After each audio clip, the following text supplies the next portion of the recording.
You kept pushing on, but then you went too far. When your ship has sailed and all your dreams are lost, everything is wrong, you feel like it's your fault. Just remember, I will be there for you, baby. Remember, there's nothing out there to get you, don't forget it. When life throws lemons, just call on me. Just call on me. Just call on me.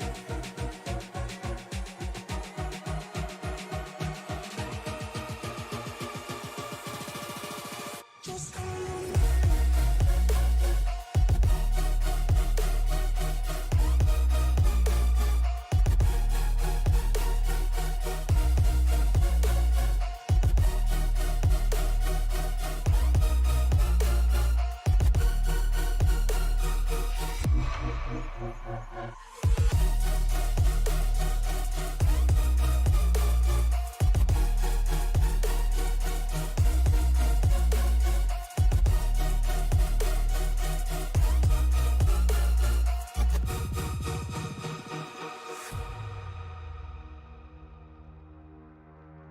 You're stronger now than you ever been.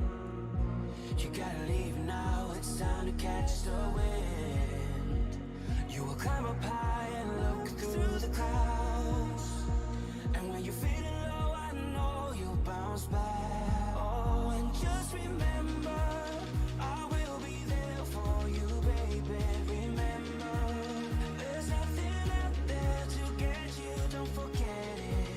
When life throws lemons, just call on me. Just call on me. Just call on me.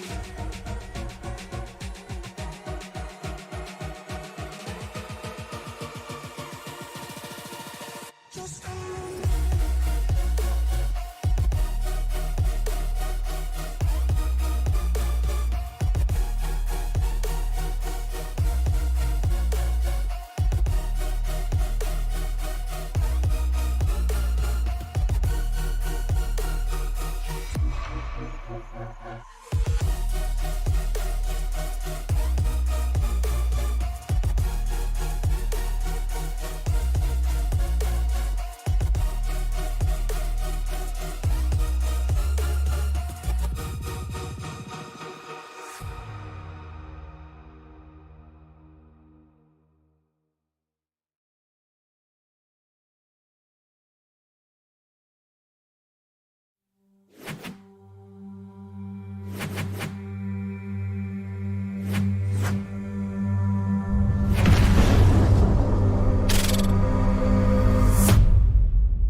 Yeah, it's good to be here. I'm really excited to get this journey started.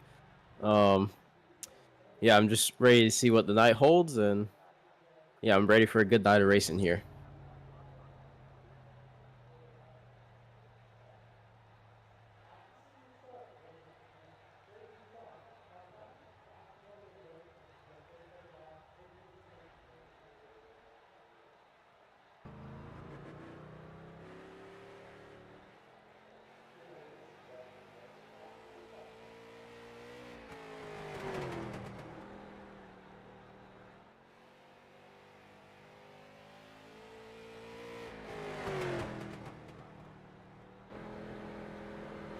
Oh yeah, definitely. So, one thing I noticed about this track is that coming out of four, you really need to be careful coming on the throttle, especially in qualifying, because you don't want to like wear out those tires for the race. And it looks like Ollie Marston is on track right now, or about to start his qualifying laps in just a second.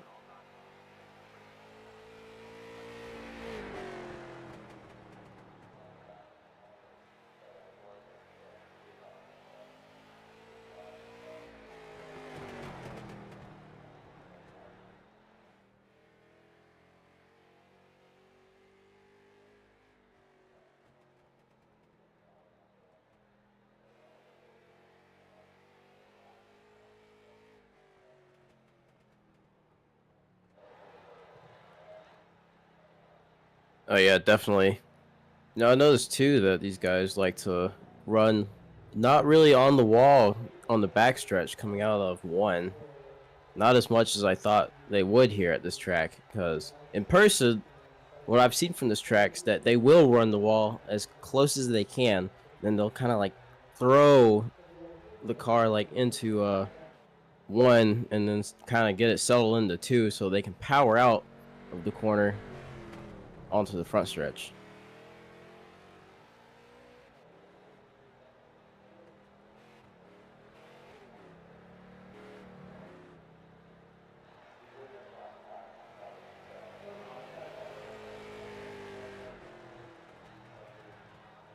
I'm here with the microphone. I don't think anybody has heard a darn thing I've said this entire time, as OBS seems to have reset itself. Thanks, OBS. As Josh Tarrant Hill in that Ralph Earnhardt paint scheme, I'll tell you what, this is the kind of track where Ralph Earnhardt would have been running Sportsman Series and things like that in the early part of the 20th century. I mean, this track here, we talked about it 2 weeks ago at Myrtle Beach, and we'll talk about it again tonight. I like to watch This Old House, and really, Hickory has turned into This Old Racetrack, a capacity of 10,200, opened in 1951. So this track has seen some incredible names come through the gates. Yeah, it really has. I'm not too familiar with all the names, but I definitely know Ralph Earnhardt is one of the ones on that sign that they have at Hickory Motor Speedway. At the top of the stairs in the grandstands, it just has a list of like all the names that have raced here and all their champions. And it is such a historic list. It's incredible to look at those names every time I go to this track and just kind of reflect on just how much history this place has. Absolutely. As qualifying has concluded, the history, tradition, and mystique starting to build here as our race grid is getting itself all rattled in. Drivers getting themselves strapped into the cars. We're just waiting to see. We'll take a quick look here at our starting grid. Chris Myers is going to be sitting on the pole. We're just waiting for Justin Lewis to hop in, and we'll go through each of these drivers one by one as we do every week. I gotta say, I really do appreciate Chris Myers' 24 Jeff Gordon throwback scheme. Like, it's a gorgeous paint scheme, and it's one that I look forward to on every throwback race, regardless of the series. And seeing that on a street stock, it just fits perfectly. Yeah, and it's kind of a hybrid paint scheme between Jeff Gordon and Jimmy Johnson, if you think about it here. But let's take a quick look at our starting lineup. Chris Myers is going to be starting on pole position. He's got control of the field. Justin Lewis going to be starting on the outside of row number 1. Adam Lowe on the inside of row 2, partnered up with Todd Merkel in the number 2 from Dearborn, Michigan. Barrett Flo going to be on the inside of row number 3, matched up with Josh Tarrant Hill from Mooresville, North Carolina. Row 4 going to be featuring Ollie Marston and Mike Rinker, while Derek Wegman and Brendan Cornier going to occupy row number 5. Jason Crumley and Matt Mingo going to make up row number 6, while Greg Birch starts in 13th on the inside of row number 7, starting shotgun on the field in the number 11 Home Depot machine, going to be Tillman Hewer in his Home Depot Pontiac. So 14 cars scheduled to take the green flag tonight, led to that green flag by Chris Myers. And as I had mentioned earlier, 30 laps going to be the race tonight. Of course, as we take a look at our conditions, 88 degrees the ambient air temperature, but that makes the track temperature 95 degrees on the asphalt. So there's going to be plenty of slipping and sliding down there as we get underway. Yeah, and the start here, I know in person for street stocks, the starts here can be a little crazy because everybody's stacked up. They're all close together, tight together, and when they get going, all the drivers' minds are just like, I want to get as many spots as I can when I hit the backstretch. And I'm really looking forward to the start of this race because I really want to see what happens. Absolutely. Just a few more seconds here as we're just waiting for everybody to get in their cars. Looks like everybody finally has settled themselves in. As we're getting a good look here at that number 11. Of course, featuring Charlie Brown and Linus and Snoopy. Yeah, I see that. It's a very interesting paint scheme, honestly. Little Santa Claus look here on the 51, driven by Greg Birch. One that caught my eye is that number 39 is got a rusted scheme. Derek Wegman. It's a very unique scheme. It's got the American flag with the 39 on top, and just the whole thing is rusted. It's a very unique look. Yeah, I don't know. You know where that came from? Looks like a junkyard. Yeah, that's the Harry's U-Pullet Special. It's a budget racer right there. Yeah, that is the Harry's U-Pullet Special. They said street stock. It's more like street scrap.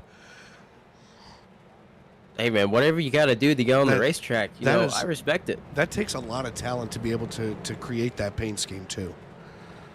Oh yeah, for sure. It really does. And we are going to get ready to go green racing here. Pace car starting to pick up a little bit of pace as they come out of turn number 4. Pace car's getting ready to peel it on off. It's going to make that hard left turn down pit road. As we get ready to turn them loose. Field thing is left to say it's time to wipe the visor and adjust the 5-point harness. Race fans, it's showtime!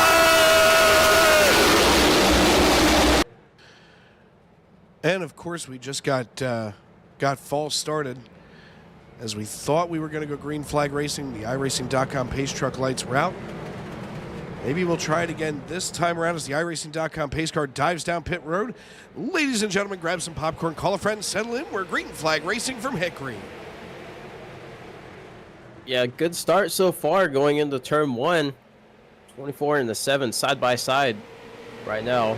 Number 58 is just slotting back. Just going to wait and see what's going to happen here in these next few laps, and then he might try to push up and be a little bit aggressive on these two leaders.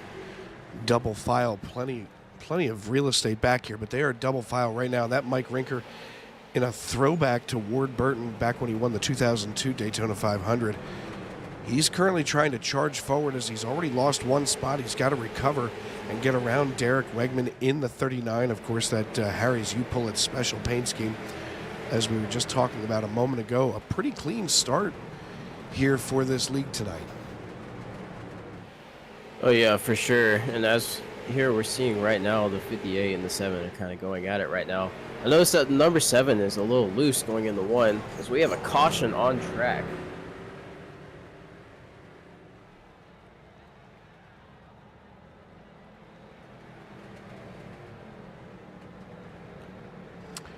Going to take a This look looks back and like- see if we can find what might have caused that. Looks like it may have started with Todd Merkel. We'll run this back here. Todd Merkel in that number 2 machine.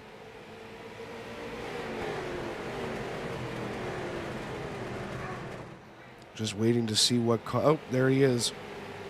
Maybe got a little bit of a shove from the 3.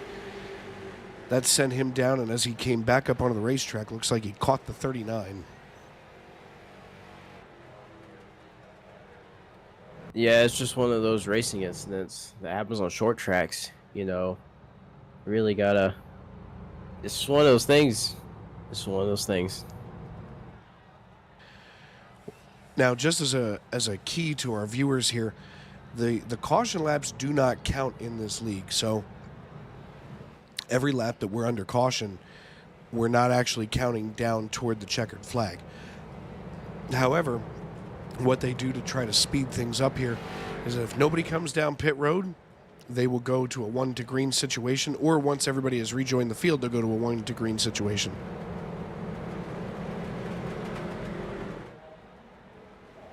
And we are green now. Number 7 of 24. Going into turn 1, number 7 got shuffled back.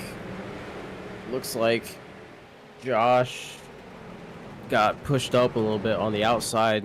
He's going to try to fight back on the number 92 here. Josh Tarrant Hill starting to try to make some kind of, nearly cutting the nose off of the 3 driven by Ollie Marston. Now taking a look at Mike Rinker as he is now being pushed around this racetrack by Josh Tarrant Hill. Tarrant Hill nearly losing the rear end of the 8. Coming out of turn number 2, we now see Todd Merkel coming off of pit road after getting some repairs done to the 2 machine. With 7 laps in here, looks like we've got a side-by-side battle between Barrett Flo and Matt Mingo in the 12. Number 9 got really loose there. As Josh is on his tail, and the number 9 is spun out. The caution has come out. And we will line back up here and wait for the next green flag run. That was Mike Rinker here. We're going to go right to his nose. We're going to go right here to Mike Rinker's nose and see what might have happened here. As it looks like the rear end of the 9 had just continued to come around after he said, no, I want to go straight. And there he goes. There's always something scary, or at least a little bit scary, when you see nothing but a field of cars coming toward you. There's something to be said for holding on for dear life. So looks like Rinker had a little bit of help from Hill. So real quick, it says that Josh Hill was given an EOL penalty. So can you run me through what an EOL penalty is in this league?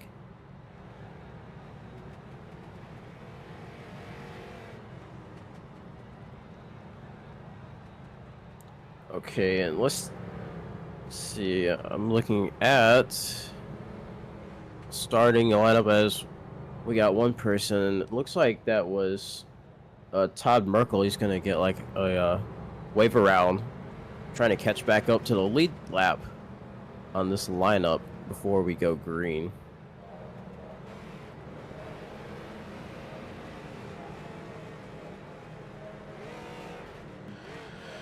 As we get ready to rack 'em, stack 'em, and do it all over again, what you're seeing right now on your timing and scoring, Sam, is the field coming back into focus. As basically what happens is everybody, because of the speed that they're going, slows down as the iRacing.com pace truck dips down onto pit road. Lap number 8's where we're going to restart. Chris Myers has control, and we're back underway. Chris Myers and Justin Lewis side by side, and we're back under caution almost immediately. Looks like Brendan Cornier and Greg Birch getting into it this time around. We'll take a look, as we're actually going to see this from under caution yet. Yeah, it looks like the 51 got into the 55. 51 being Greg Birch. Oh, in the Cornier 51 was there. pushed by the 9, and they come together. In fact, I'm going to run this back for our viewers at home, as we saw the 9 of Mike Rinker coming in at all but the worst possible moment to see this. Just as they get onto it, it's almost like Greg Birch didn't get the start that Rinker thought he was going to get, and Rinker just nudged him out of the way. Yeah, it's one of those things on this track. You really have to have patience on these starts, and you also have to be paying attention, or else you will run into the back of somebody. Or if you don't have patience, or you hesitate at all, something is going to happen. It could be a good something, or it could be a bad something, and that's one of the things that I really do appreciate about Hickory Motor Speedway.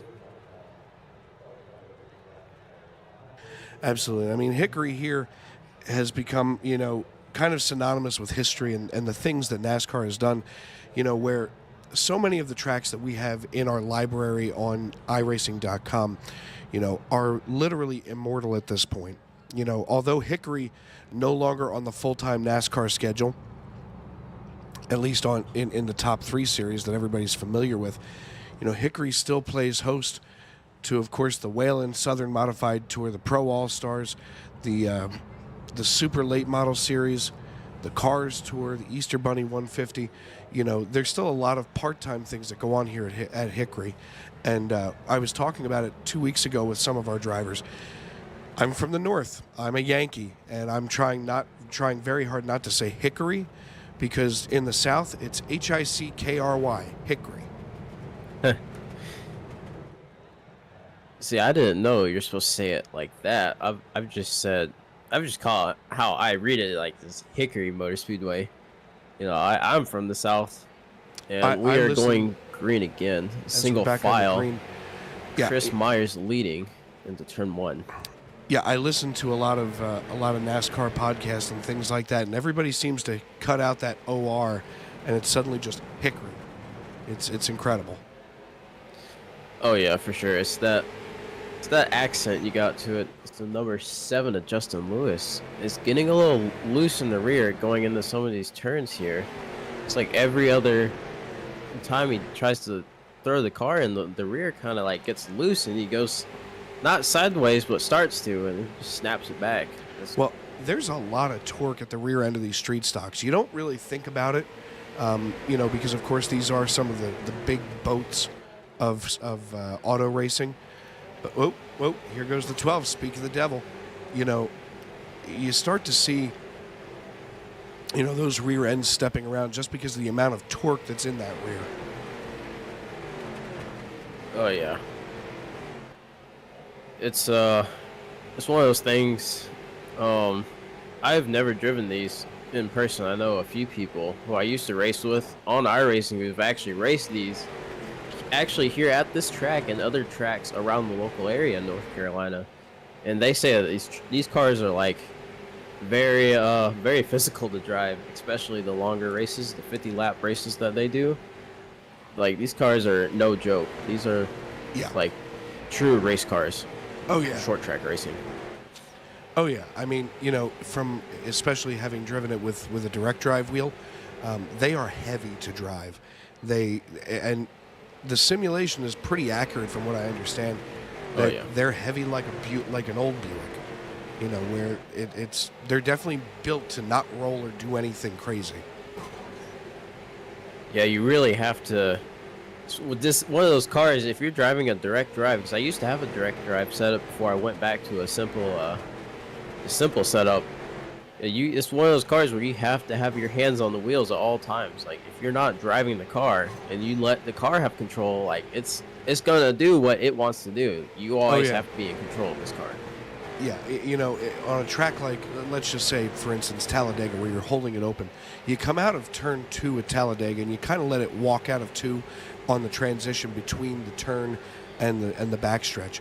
Here, even on a small track like this where the transition is very smooth, you still have to hold on to the wheel for dear life. And I mean, Chris Myers right now, but not Fox Sports' Chris Myers, is out here holding his own, leading this race as he's being challenged right now by Justin Lewis, as we now have, with 11 laps to go, a caution coming out as Brandon Cornier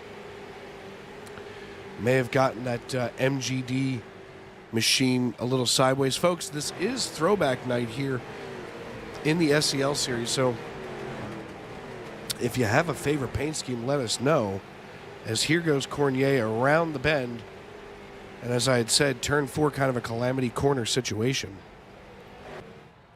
But if you see a paint scheme that's your favorite here on throwback night, let us know in the youtube.com live chat. Going into the favorite paint scheme, growing up watching NASCAR in the early 2000s, I am kind of biased towards the that 24 paint scheme on Chris Myers' car, because I mean that's one of the paint schemes I grew up with watching on TV.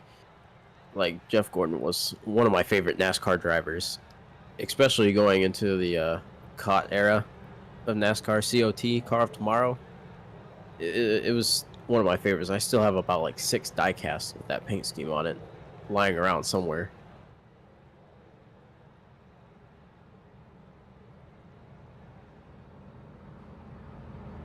See the number 58 of Adam Lowe. He's got that what's that movie called?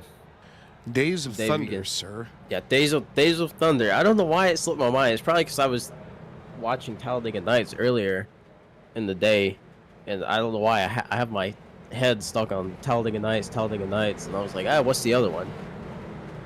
Yeah, it's got that Days of Thunder throwback scheme. I mean, there's always a Days of Thunder or a Talladega Nights throwback scheme on any oval race throwback night. As we're going back to green here, Chris Myers trying to hold off the number 7 of Justin Lewis. So Justin's trying to go around the outside here. Let's see, and Justin's gonna slot back, and it looks like number 58 is gonna try to challenge him. And they're really, the whole field at this point is just chasing down Chris Myers. It's mainly just a battle of who's gonna pass Myers first. And right now, we're gonna see if it's gonna be Justin Lewis catching him or Adam Lowe. Well, and Chris Myers has worked a long time this season here atop the pile. 4 wins to his credit. I mean, these drivers know, especially in a fixed setup, that you're not going against somebody else's setup. Nobody's got Ryko out there. You're driving against the driver, and it's an incredible way to race, and I think it's more exciting than anything. With 7 to go, it looks like Adam Lowe has gone to the inside there in that City Chevrolet paint scheme. Chris Myers starting to run away from the field with nearly a 1-second lead over Justin Lewis. So right now the battle going to be between Justin Lewis and Barrett Flo, as it looks like the 11 of Tillman Hewer, who started back shotgun on the field, our biggest mover of the night right now, running in 5th as he has clawed his way into the top 5. What an incredible run there by Tillman. And I think what happened there between the 58 and the 7 is that I think the 58 may have, Oh, that's boom goes the dynamite time. We're going to watch this next time by, as it looks like Todd Merkel just got himself caught up in what could be the end of his evening. They went 3 wide in front of him. That's Josh Tarrant-Hill in the middle. He catches Mike Rinker. And Rinker, yeah, that's very unfortunate right there. Oh, man. Yeah, they all came together there. Just started at the end of the front stretch and just ended in turn 1. And I definitely think Todd Merkel definitely caught the worst of that. He kind of got pinned on the wall there. Nowhere to go. Absolutely. And, the next thing that we need to be considerate of is the fact that we've only got about 5 minutes before the next session starts tonight, with, of course, the late model series coming up right here on Sim Racing Media. We'll be switching feeds as Sam and I will be hopping over there as well.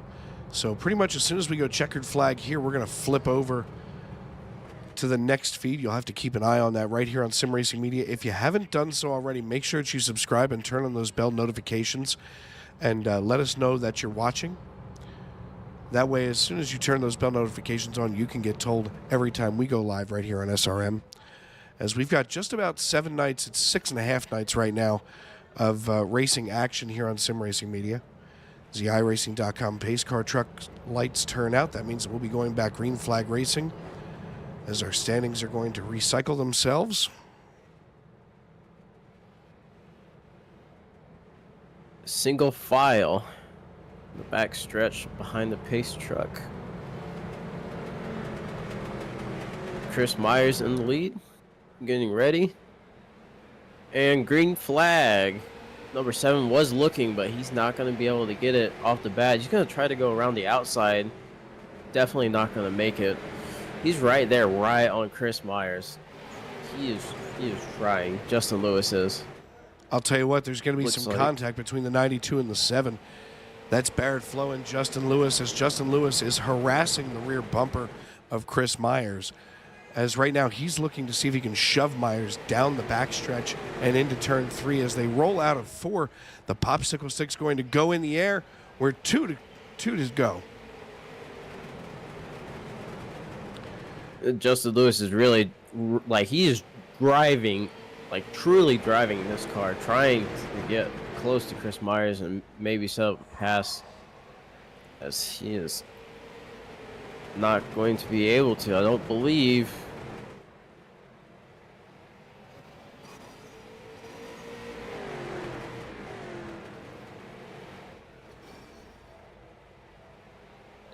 Oh, Justin.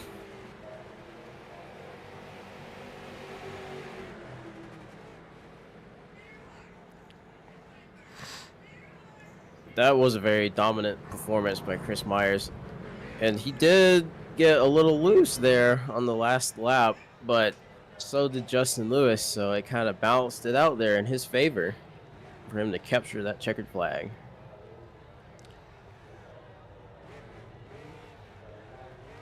And in the interest of time, we are going to, we'll see if we can catch up with Chris Myers, Justin Lewis, and Matt Mingo in the super late model race afterward, but we are going to bow out this evening here in the Street Stock Series. Chris Myers brings home the checkered flag, as we're going to take a look here real quick at our final results. And followed by Justin Lewis and Matt Mingo on the podium. Josh Tarrant-Hill finishing in 4th, and Brendan Cornier rounding out your top 5. Greg Birch and Derek Wegman finishing 7th and 6th, as Adam Lowe finishes 8th. Todd Merkel and Jason Crumley make up your top 10, while Tillman Hewer, Barrett Flo, Ollie Marston, and Mike Rinker make up the rest of the field. This is Dave and Sam, and we will be heading over to the SCL Late Model Series in just a moment right here on Sim Racing Media.